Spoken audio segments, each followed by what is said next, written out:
Okay, good morning. Thank you, everybody. Okay. Thank you, Ferenza and Jody, for being such hospitable hosts in these last few days. It's been a pleasure and a privilege. In fact, the last time that I was in this wonderful city was 3 years ago.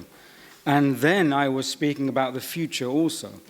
And so here we are today in the last couple of days, and especially this morning, looking ahead at the future. So in fact, I'm very glad to know that the future is still around. Now, actually, my background, previously I worked at Lancaster University in the sociology department. And when I was there, with my colleague, Professor John Urry, we established the Lancaster Complexity Network. And what we did, we brought in the different departments, and we discussed the complexity systems, the systemic approach. And we looked at all the different convergent elements. And obviously, in the systems science, the emerging convergences can lead to a crisis. But a crisis is not always negative. A crisis can lead to breakthrough. So to give an analogy of a lily pond, okay? Now, a lily pond can just seem empty one day. But if the gardener is not attentive, one day there's a few lily ponds start growing at the side of the pond. And then the next day, a few more lilies grow at the side of the pond. And if the gardener is not keeping an eye on the pond, one day he gets down there and the pond has flipped, is completely covered with lilies. Now, in the complexity sciences, they refer to that flip over as a phase transition, which is a term from physics. I just refer to it as lily ponds. Now, what I want to look at are two specific convergences in a system. And for me, the two major convergences at this time are social technologies and the new, younger generations. Now, this age, this moment, we are going to see the new generations, which will be the first generations to be born into a fully digitized world. That hasn't occurred with the generations previously, which means there's a tremendous contraction of time and space. Now, if we look at our previous generations, our parents or our grandparents even, if they wished to go to America, they took a boat, which took 8 weeks. When we wish to go to America, we take a plane which takes 8 hours. These days, young people and everyone around the world are communicating instantaneously. That contraction of time and space is having effect on the human perspective. So I think that we're heading into a future where there will be different dynamics of development, where there will be unexpected new arrangements coming into being. Which means that the future decades are not going to be based around so much the extended view, the linear forecast, but rather around potentials. So we're now looking at a world with new generations of young minds entering that world. So therefore, we're dealing with changing narratives. Now, one way to look at it is I feel that there's a shift from the age of ownership to the age of access, as I think we've already discussed somewhere yesterday with the shared economy. That doesn't mean the end of capitalism, because it means that the exchange of goods is going over to the exchange of access, and who and how has that access. Now, so it's been referred to as the third revolution. I'm not calling it industrial revolution like Jeremy Rifkin did. I'm referring it as the we revolution. But in fact, I'm not calling it a revolution. I prefer to call it a we evolution. Because the old model of the revolution is to fight the existing system head on. And as Buckminster Fuller famously said, that you don't change the existing system by fighting it. You create new models that make the existing models obsolete. So the we evolution is actually about people out there now not banging their heads against a wall, but going around and creating their own new models. Now, the picture says that this revolution will be tweeted. I know we've discussed already a couple of days ago, Zoltan on the first morning brought up the idea that communication does not transfer automatically to productivity. That's true in some ways, but communication is about distribution, the distribution of disruption, the exposure of that.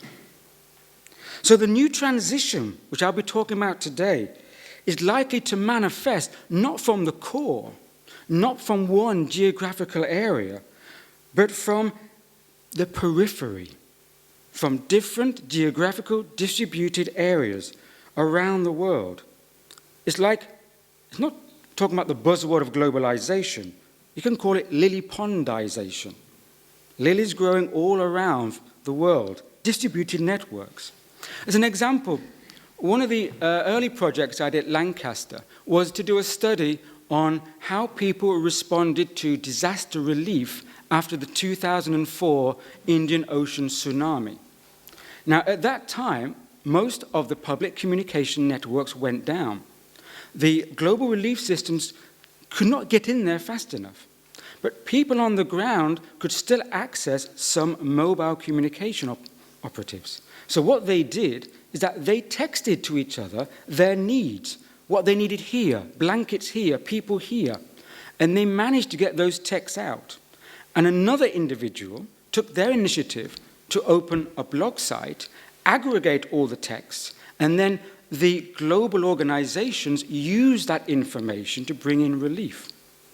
What that shows us is that in some times that the core, the global, is too slow to react. But people on the ground can react. The local can go global. Okay? But it's an error to think that the communications revolution is only serving the developed nations. In many cases now, it's actually the reverse is in progress.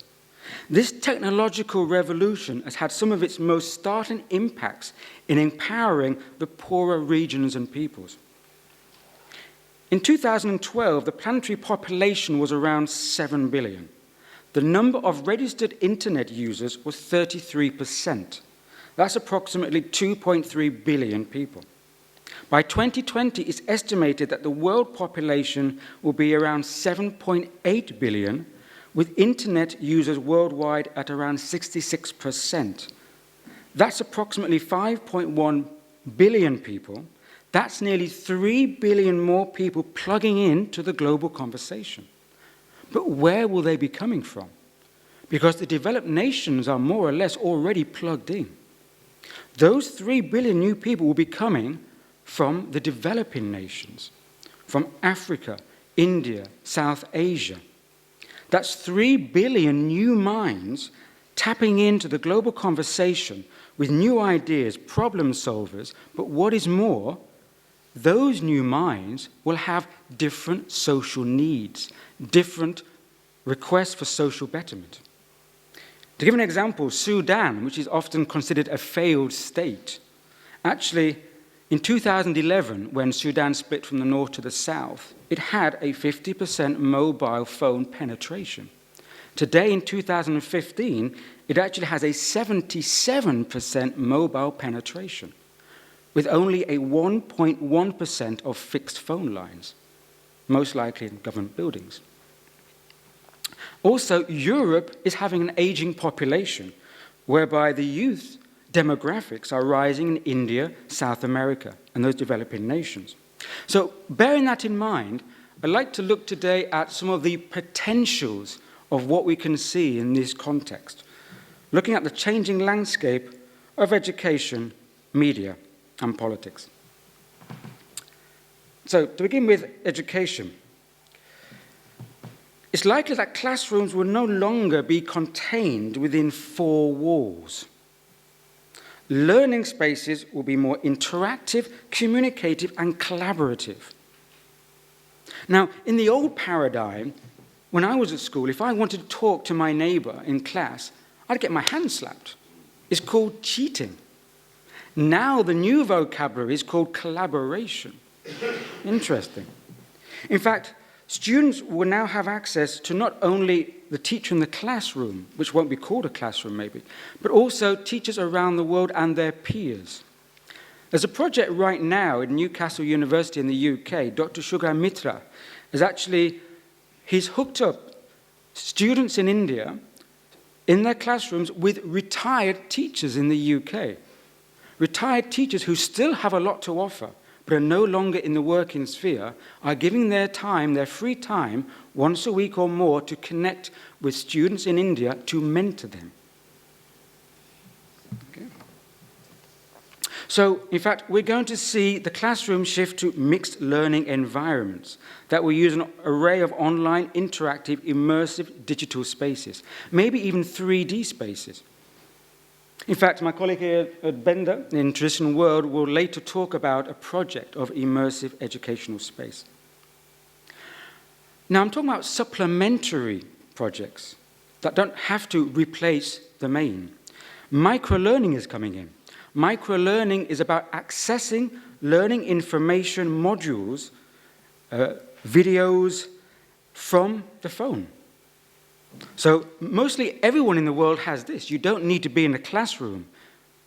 You can be in rural villages, anywhere around the world. You can access micro-learning. In fact, in 2003, the app of the year was called Duolingo, which is a micro-learning for foreign languages. As the image says on there, left or right, whichever one, Khan Academy, a major online educational institution, you can access this from your phone, free. There's other projects emerging, like there's one called Coursmos, taking course and Cosmos. Coursmos is an online educational platform for actually aggregating video lessons from different colleges and making them available to anyone who wishes to access. So we're seeing that learning modules will become more individually customized to the learner. Another new scheme is called nano degrees.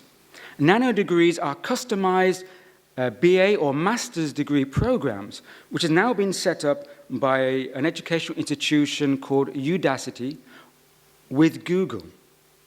And in fact, already Tata, the major, largest corporation in India, has already agreed to accept employees with nano degrees.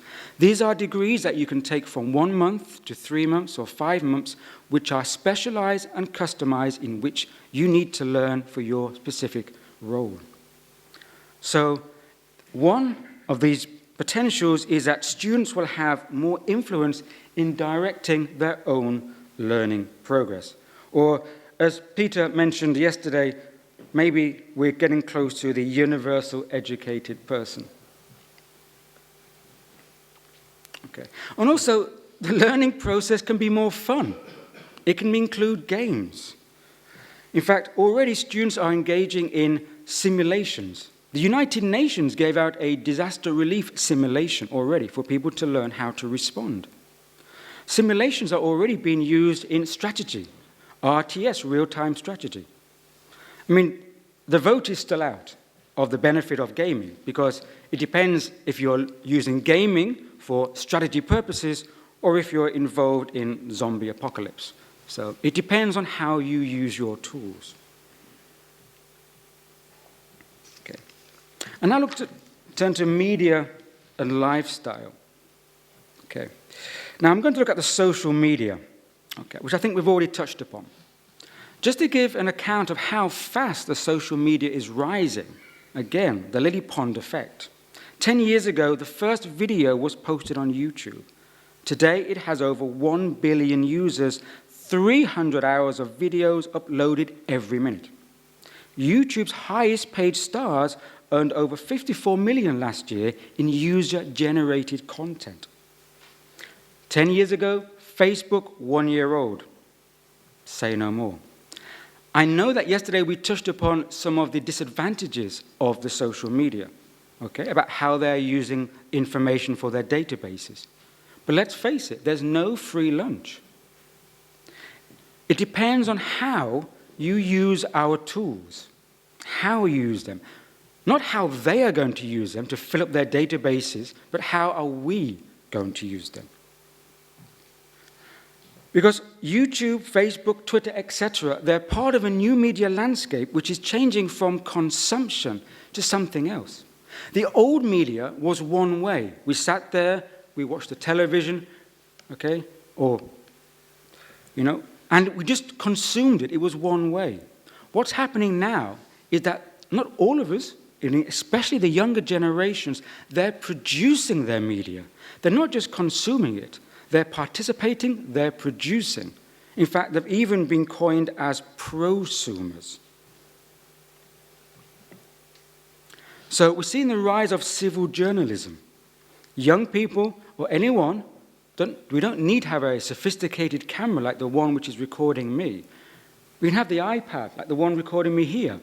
People can go out and create their documentaries. They can be on the ground locally in time, not waiting for the mainstream media. And the young people are actually getting involved in this. They're being prosumers of their own media content, which means that we're seeing the rise of community media. Community media doesn't need a large financial backing. As we say, the rise of smartphones, of cheap communication devices, community media is really starting from next to nothing, even from crowdfunding.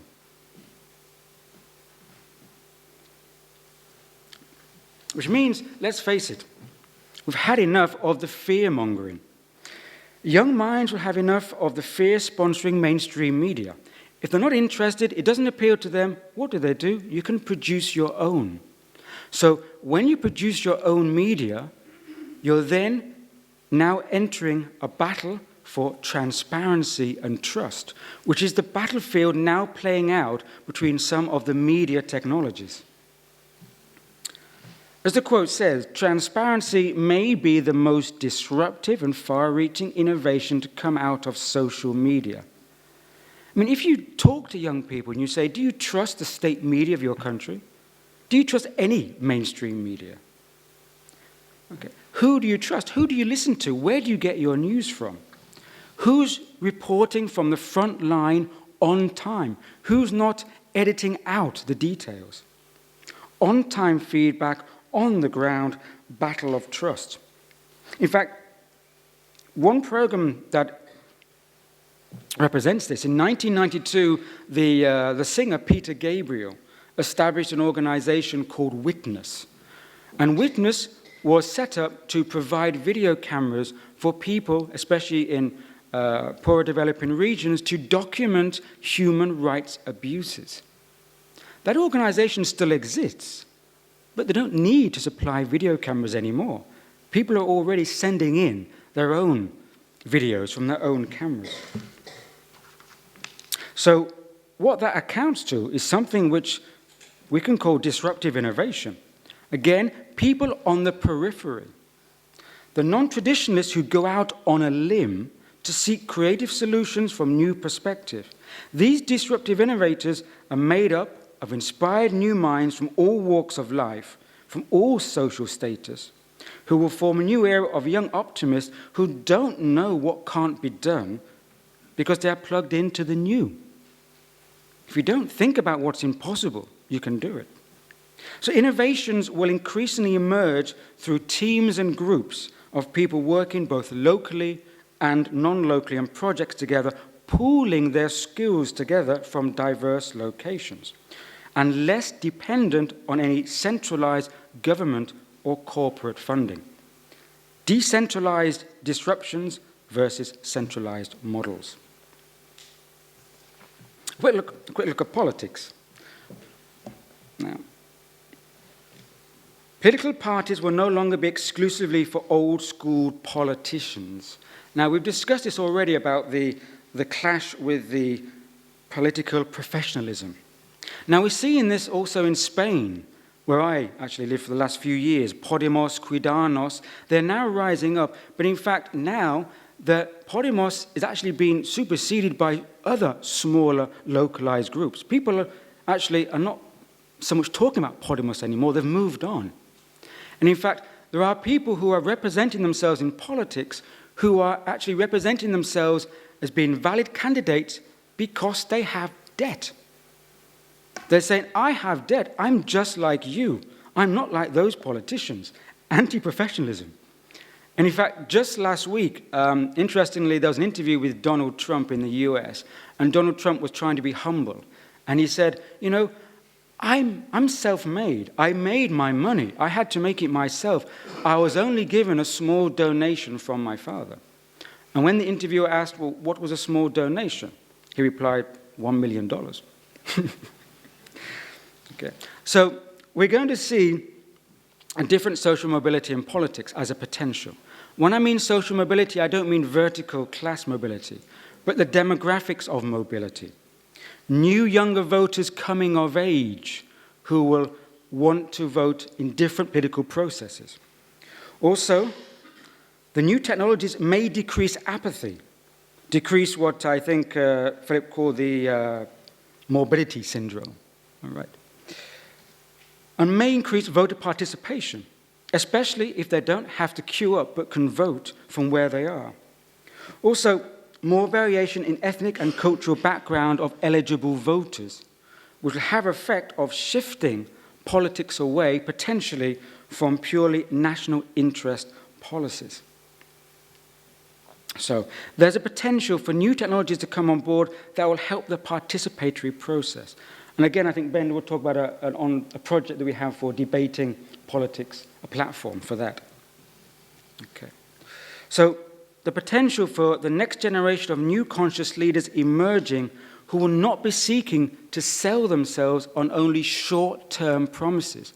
Because what we're finding is the younger generation are looking ahead, not just looking to get in for now. Okay. That means political responsibility is going to be critical with transparency. So, basing that in mind, there's a potential to go towards what I'm calling the rise of the empathic civilization. The potential to move from the old narrative of competition, conflict, control, and censorship, which is the vertical stream, towards what we see now, the processes of decentralized distribution, decentralized values of connection, communication, collaboration, consciousness, and compassion. The question is, how do we get there? We have to cross the bridge. We're here. We have part of it. We have one leg in the old world, and we have one leg or one foot in the new world coming in. So how do we cross that bridge? We're the bridge generation. Do we have the stable bridge? Do we create the stable bridge, like the first picture? Or do we create the rickety old wooden bridge below? So the question is, how do we reach out for those collaborations? How do we cross the bridge? What can we do? How can we act? One option, one alternative is just get out the way. If you're not going to be constructive, let them in. Let the new generations in. But the question is, we still have so much to offer. We have experience. So how can we create these new models of collaboration? Okay. How can we organize the gatherings of young people, such as recently occurred in Denmark with Transition World, so we can actually listen to them and learn from the younger minds coming into the world? Because our responsibility is to respect the new ideas coming in from the younger people. So it's not always about how can we act, but how can we enable others and them to act. So, because the younger minds are comfortable in expressing themselves with strangers. They're already used to the contraction of time of space, expressing themselves, their feelings, their emotions, their ideas, with hundreds of unknown people from around the world. The new generations now are growing up experiencing social relations that transcend time and space, as well as transcending cultures, national boundaries, and local ideologies.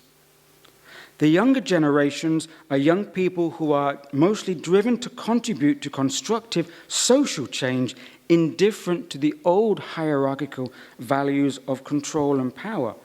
Let's face it, most young minds want peace.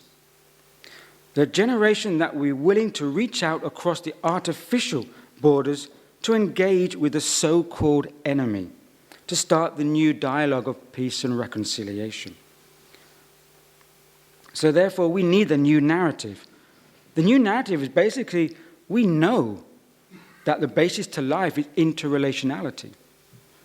Just as on the first morning, the esteemed speaker said, maybe the solution is as easy as washing your hands. We know it, but we haven't got around to actually getting involved in it fully. We believe the story of separation where in fact the reality is cooperation thrives. And we also know that however we get there, the bridge to getting there can be as rough or as smooth as we are willing to make it. But it's coming. It's inevitable. And we know it's coming. We know it's in the air. Yesterday, James mentioned it. Peter mentioned it. We know something's coming, but we can't put our finger on it. But it is coming. And we have to be aware of that. So maybe the best way to end that is how Bob Dylan so aptly put it. There's something coming, but you don't know what it is, do you, Mr. Jones? Thank you.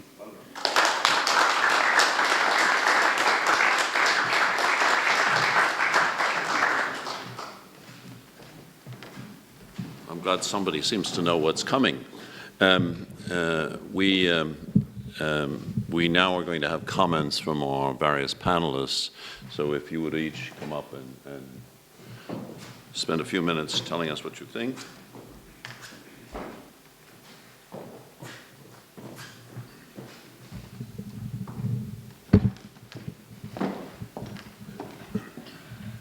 So, thank you, Kingsley, for sort of introducing the scene so nicely.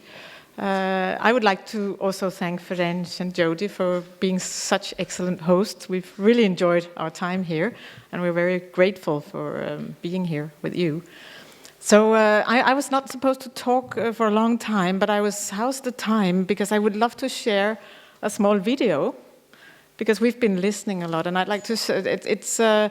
I'm a media person. I'm a filmmaker and a storyteller, and I've lived through a revolution in terms of how media works.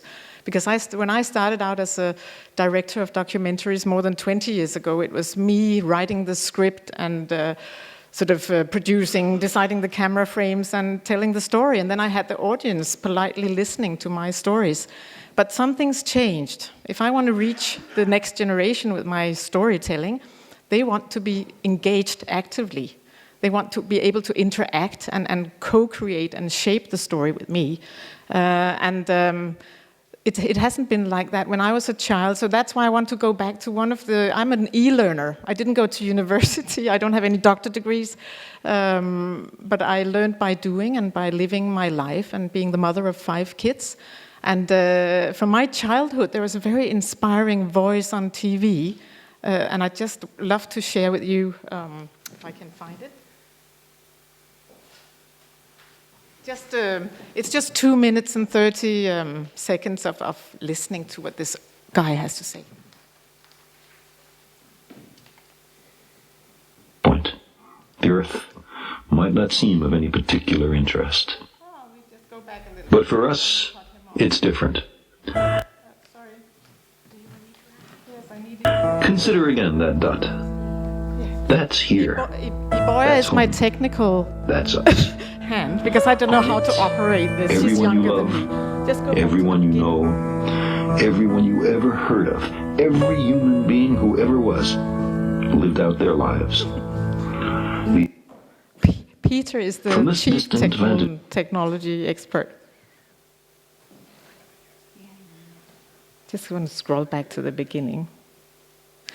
Now it'll be 2 minutes and 60 seconds. From this distant vantage point, the Earth might not seem of any particular interest. But for us, it's different. Consider again that dot. That's here.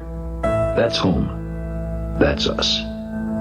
On it, everyone you love, everyone you know, everyone you ever heard of, every human being who ever was, lived out their lives. The aggregate of our joy and suffering, thousands of confident religions, ideologies, and economic doctrines.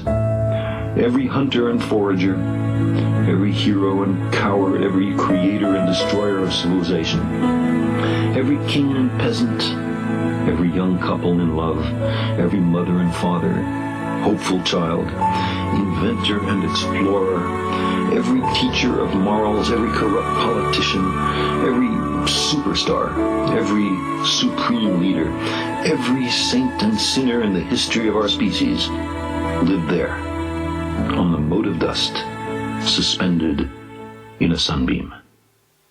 The Earth is a very small stage in a vast cosmic arena. Think of the rivers of blood spilled.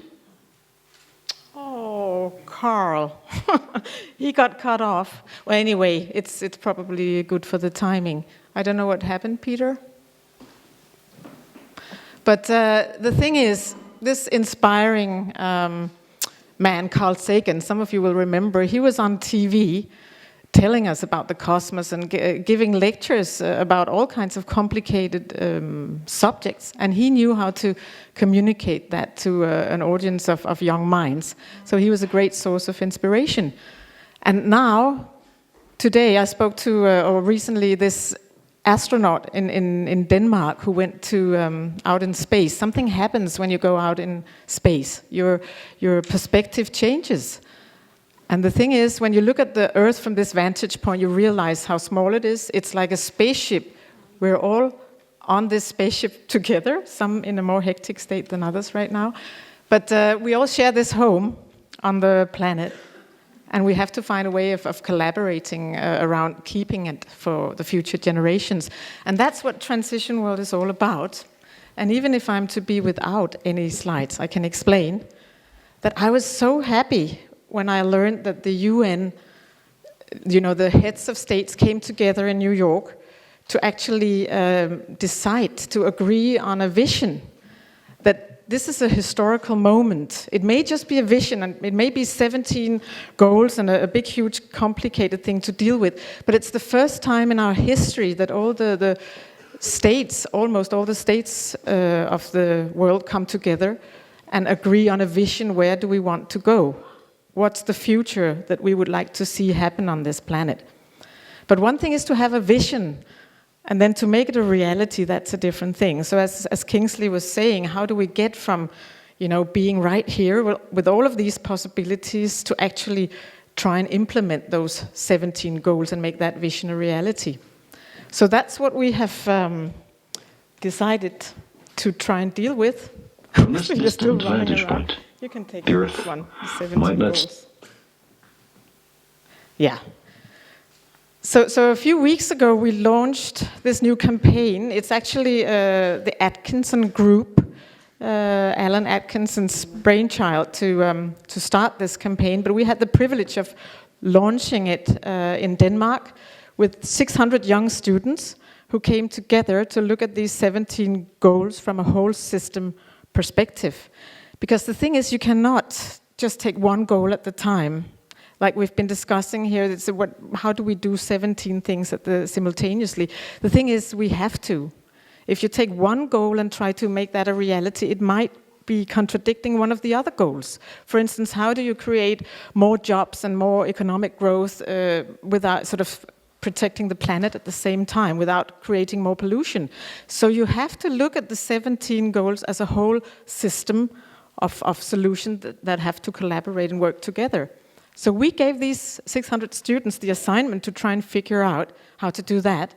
And the plan was to have 30 workshops running simultaneous. And the teachers, there were 80 of them, were going like, this is not gonna, it's not gonna work. We can't have 600 students dealing with this as teachers. It'll be impossible. It's too complicated, was the immediate reaction from some of the teachers. And then the students in this little planning group came in and said, why don't you let us do it? We can do it.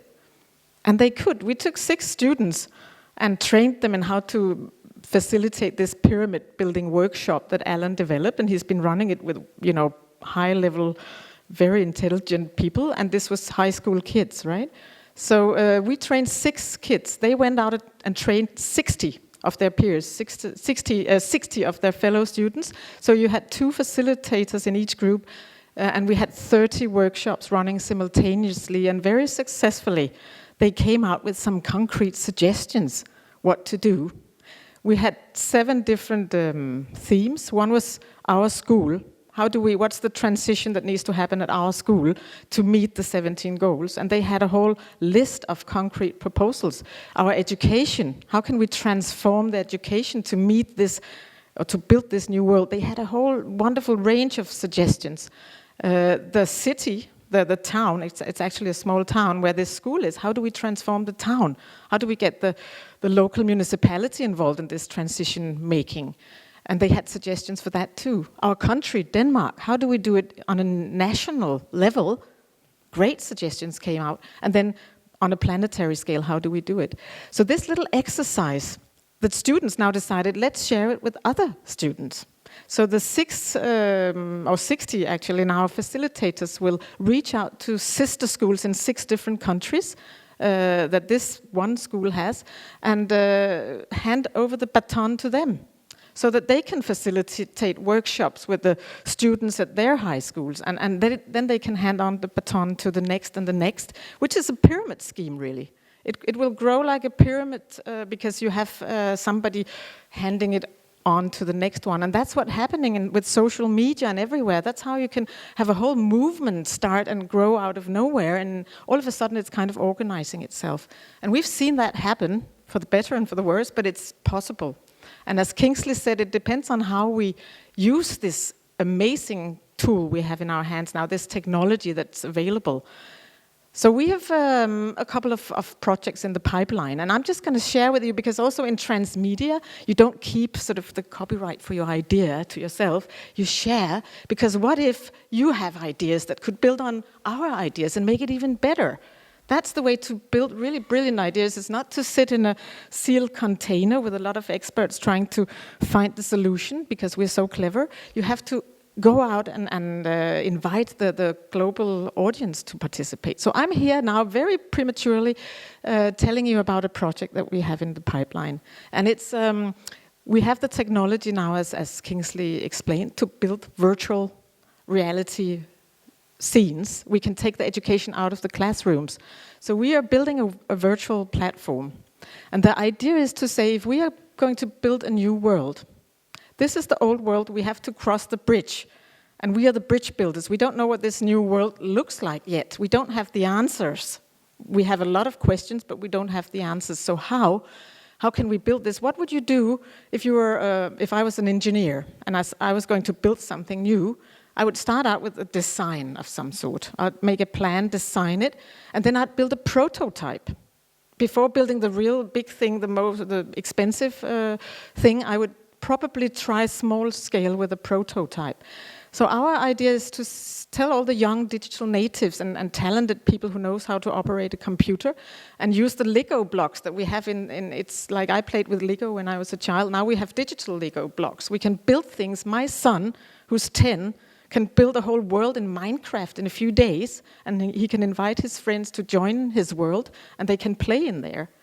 So what if we invite all of these talented young people from the next generation to help us build a prototype of the future that they would like to see become a reality?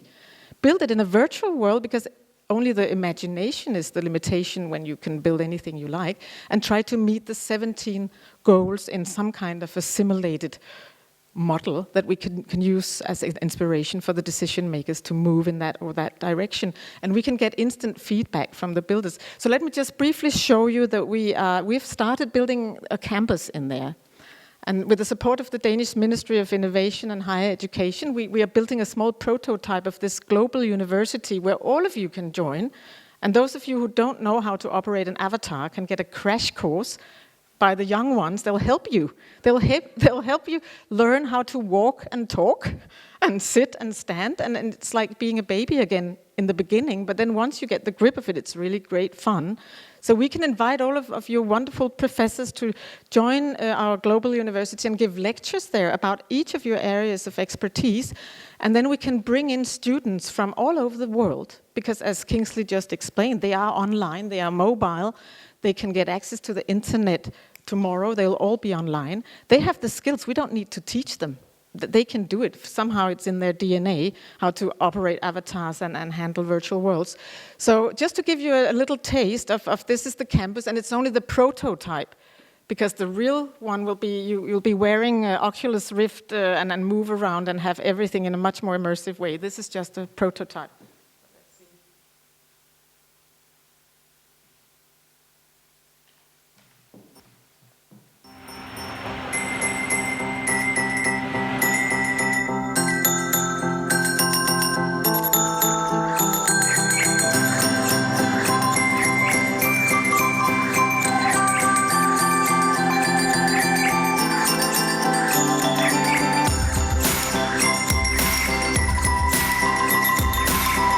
You can see we are running a sustainable energy supply system already.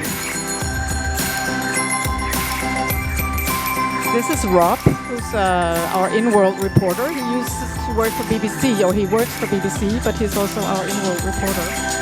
That's the Laszlo Center. Irvin Laszlo is getting his own little institute in there. So you'd be very welcome to come and give lectures. And these are some of the students who helped us test it.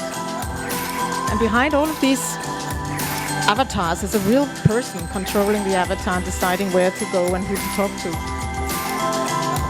And we use mixed reality, so we can bring the internet into the classrooms. And this is me, actually, the blonde lady, a little bit younger looking, because it's heavy or hard to get wrinkles in this. But we actually have a campus with assembly halls, a cinema where you can go and watch real movies. You can take real movies into this cinema. You can have the filmmaker attending as an avatar. It's hard to see because it's dark in the cinema. This is a real film called My Avatar and Me, which I produced a few years ago.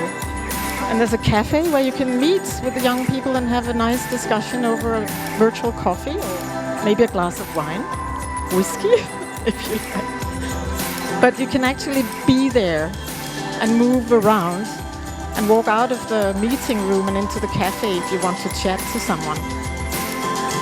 Or go to a club if you want to have fun night out. All of this is already there.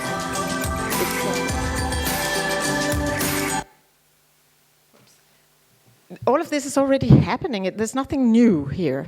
The new thing is that we want to take this to the next level, because all of what you see in there was built by people who have, of course, a certain talent, but it's built by the users of the world.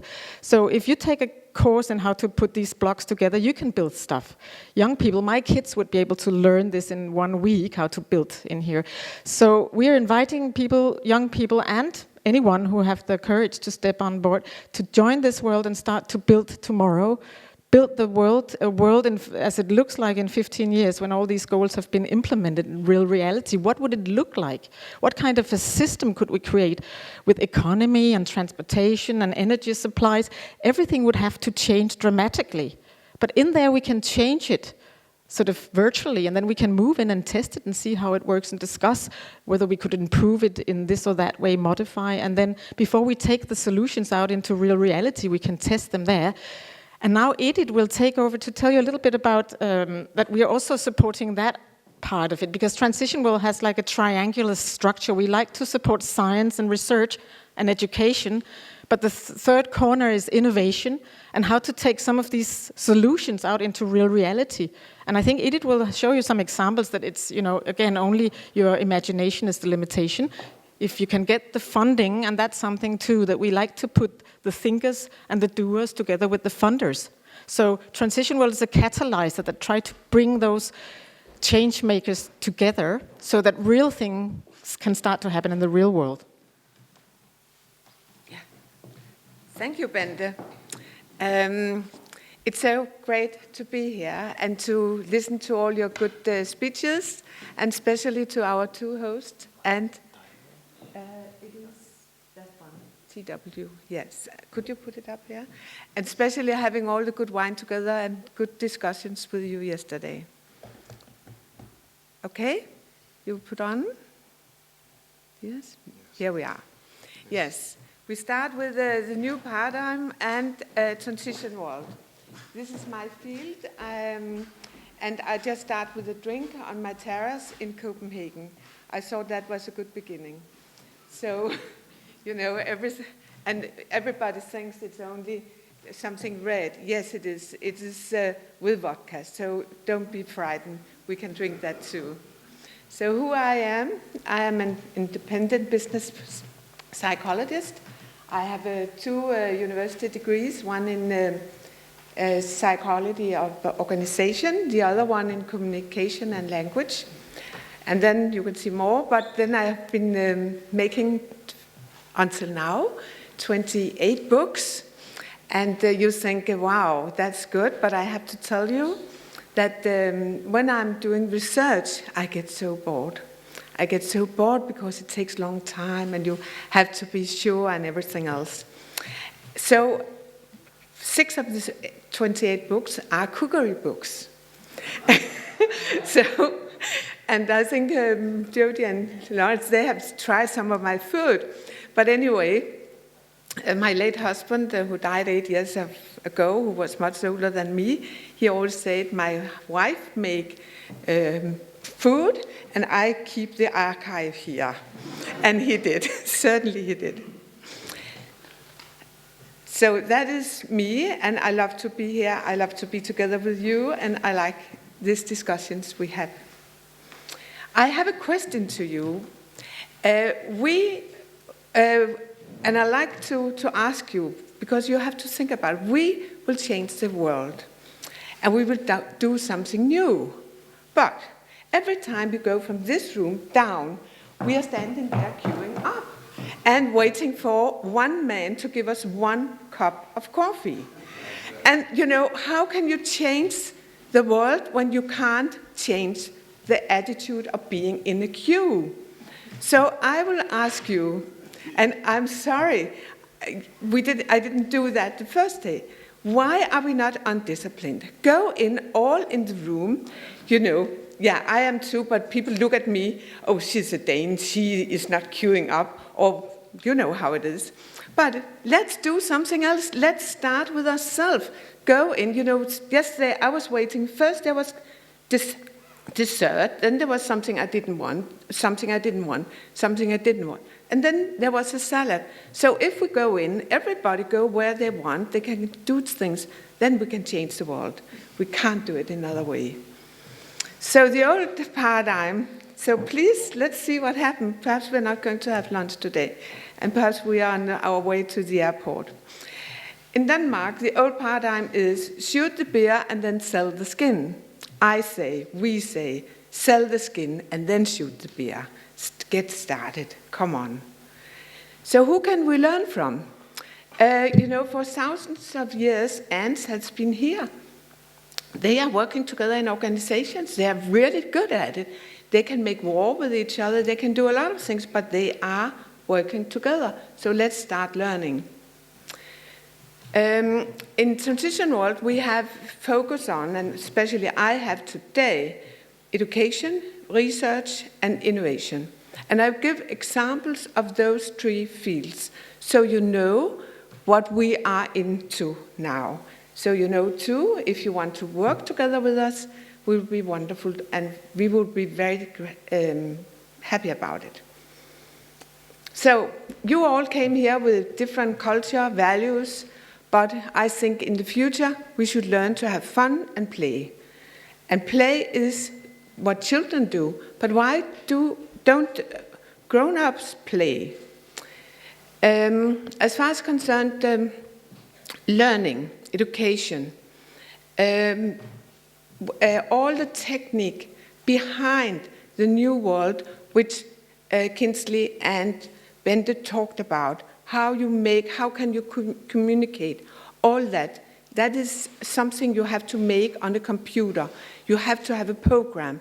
You have to have something which is very, very difficult, so you can coordinate the whole education system.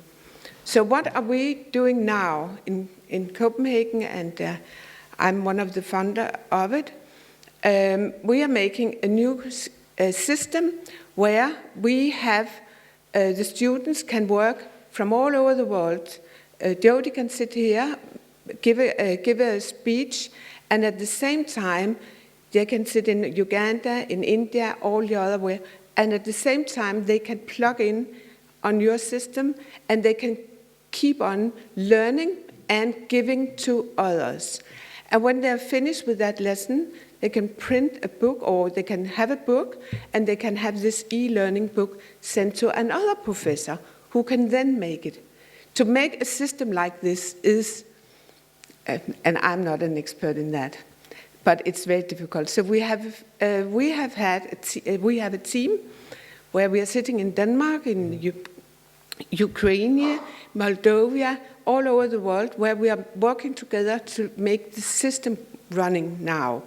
So you can learn more about it if you contact me later on. I can tell you about how you, with your universities, you can go in and learn this. So that's an offer, and that's proposed to you. But to propose, you can get a yes or a no. I like to have a yes. So we are creating the new visions, the new place to be in. And of course, we have to learn from artists, from sports people, and especially from children. I was sitting the other day with my little grandchild, and he's 4, and we were reading a book. You know, it was a book we were reading. And I said, change page, and he did like this. I said, no, it's a paper. Oh, yes, yes, grandmother, yes, it is. But you just they can find out everything on computer. I remember I had the most wonderful American mother, and she was the first in the family who had an email. And she communicated with my son, not with me, because he said, you don't know this. So she already in the 70s was sending mails to her children in America.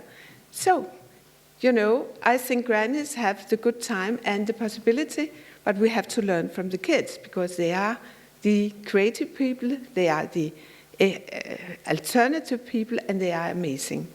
So get started, go home, and have a good time. So we have people to work together with art, research, sports, future, teachers. Everybody's going to work together, and we have to do and make a better world, not this one we are creating now. Research, that's my next platform. I have, as a psychologist, being given courses in team development, in all kinds of areas from my field. And I've had more than 10,000 people through this system. I've worked with something called the Enneagram, and I have had more than 10,000 people where I've done research. How are they acting? What are their types? What are they doing? And I found out in the beginning that there were 4 intelligence: the business intelligence, political intelligence, businesses. How are we in the strategic thinking in our organization? Political, how do we make the difference between me and you? This firm is making this. Can I make something better, or can I work with, I don't know. Then we have the emotional intelligence and the social intelligence. And if we look at it, the old traditional organization, you had in the top the CEOs, and they were sitting there making plans and forecasts, and now Apple came out with something, was it predictable, blah, blah, blah. They were sitting like this. And then you have in the bottom, you have the social people. They're coming to work because there's other people. The emotional people, because they like to be interactive with other people. But of course, they think too in a political way. But what happened in many firms, and why we did have a lot of crises in the organizations for the last lot of years, is because this doesn't work together, because the CEOs don't speak the same language as the bottom people do. That gives a big problem. Now, I have seen what is going on in intelligent organizations. They work with the big five, and the new thing and the new way of thinking is thinking global thinking. So you have a global vision, you have another way of thinking, and that is very important. So how does that work? That works that the top people, they are in charge of, they can do all five intelligence, and they can respond with their people in the organization crossword, so they can always understand each other. Have we seen that in Denmark going on? Yes, Lego. Everybody knows Lego. Lego is fabulous. Lego, they do it. They are going up like this in the way of making toys for children. Go and take the chance to look at Lego's new film. You can get it free on the net. Novo, which is making insulin, is good too. They are making a lot with art and all other things to make a better world. And both these two, plus a lot of other, have a lot of big fundings where they do something for the world. Our biggest ship owner in Denmark, and in the world too, I think, at least. But what they did, normally they built big buildings, they built the opera, they built everything, you know. Men, they wanted to know and show how big they were. They built. The daughter, when the father died, he was nearly 100, then the daughter took over, and the first thing she did was she gave from the foundation 1 billion Danish kroner. 1 billion, you have to divide it with 8, then you get the pound. 1 billion kroner to teachers in Denmark so they could make a better school. 1 billion kroner, just like that. That's a lot. And then we have BEAG, and I will show you something about BEAG. Because we have to know that either we have to have a green planet or an empty desert. So innovation is very, very, it has to be big. If you look at the King's Garden in Copenhagen in 1600, that's a lot of time ago, you had a garden, and the garden is still there, but now it's full of trees and grass. But in the middle of that garden, at that time, it was inside the fortification. There, the people grow there, they had farms. And if you look at the fortification, you look around, you can see Copenhagen has water, and then the fortification. What have we now?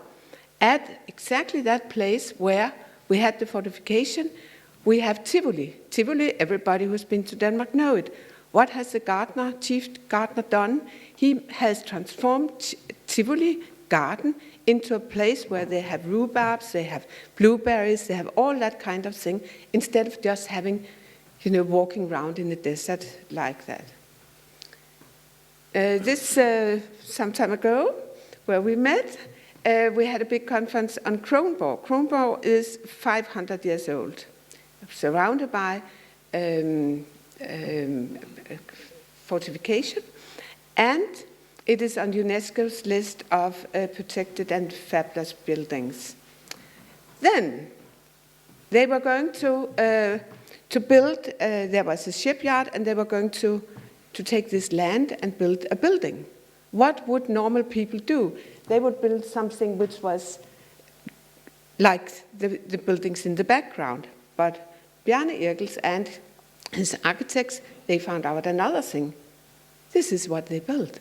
A museum, emptied for water, and now you walk down there. What do you get? You get, of course, a very good system for no windows, which is good for a museum. It's all very well computerized. You have heat from the earth, which I also have in my house, and you have the respect of the beautiful old place. What are they building now? If you look at Beijing, Singapore, all those towns, Dubai, you see that they have made doubled up a copy of New York. Big, big buildings. Now, just now, this picture is from when I was there last. This building is a new way of building. It's going to be with gardens all over. All the flats are going to have gardens. It's going to be a green house instead of a big building like you know it. Here you have the Little Mermaid. Everybody knows the story about the Little Mermaid. But look in the background. There's something strange coming up. It looks like a triangle. What is that? Yes, this is a place where we burn garbage. How is that built? It's built that you can burn the garbage down, but it's made into a skiing slope. So people can ski there, and there are green grass. So that's a new way of thinking. And I think we should do that in the future. So where do we want to go? We want to learn from our history, from our ancestors.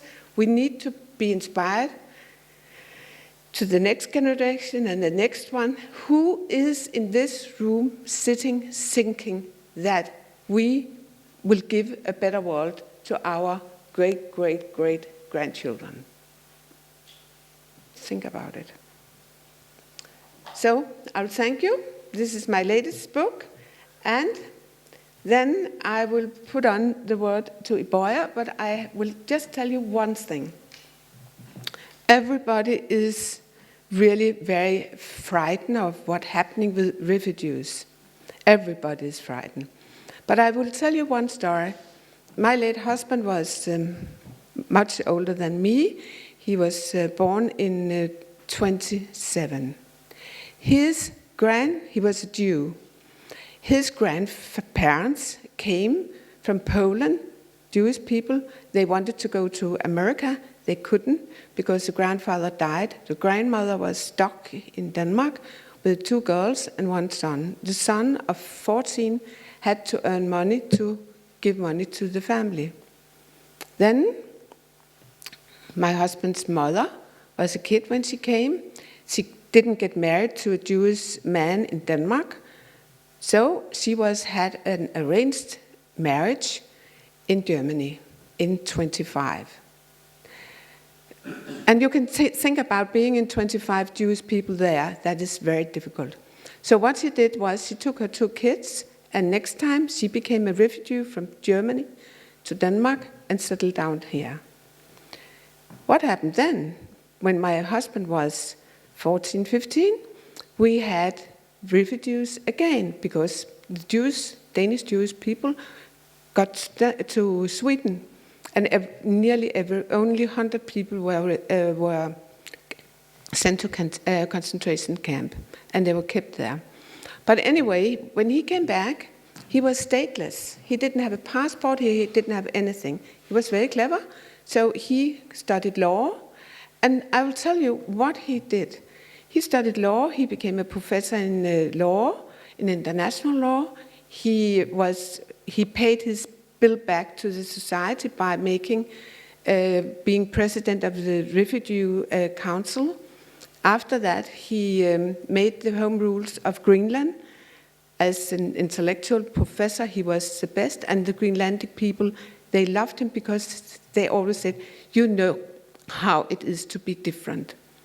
Then he became a minister in our government in taxation, and he was not a political person like you. He was a professor, so he renewed our whole tax system, which made it much more fair. And we like to pay tax in Denmark because we get more in than we give out. Yes. And then he ended up his career by being a judge at the International Court of Human Rights.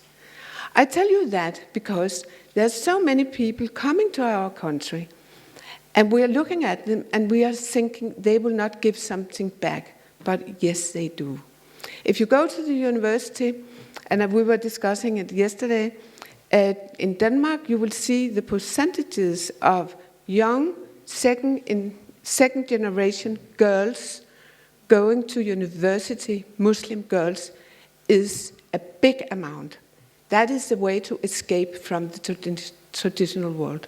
So please open your mind and be happy about that we will have some people who can give something to our society. And 2, we will have other genes which will make us more clever than like we look in Denmark, like, you know, a little bit like pigs, because we are so pale. But I hope not, we are going to have pills instead of food.